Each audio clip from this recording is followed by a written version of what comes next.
Hello বন্ধুরা, পূজা কিচেনে আপনাদের সকলকে স্বাগত। তো আজকের রেসিপি উচ্ছে আলু সাথে চিংড়ি মাছ দিয়ে ঝোল।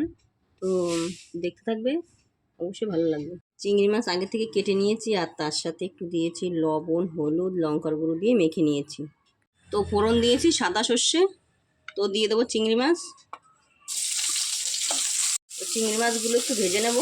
তো চিংড়ি মাছ ভাজা ভাজা হয়ে এসছে, দিয়ে দেবো কুচিয়ে রাখা উচ্ছে আলু।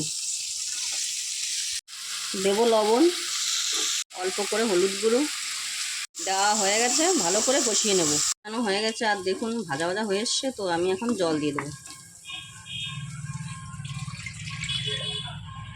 জল দেওয়া হয়ে গেছে, ঢাকা দিয়ে রাখবো। ঢাকা তুলে দেবো।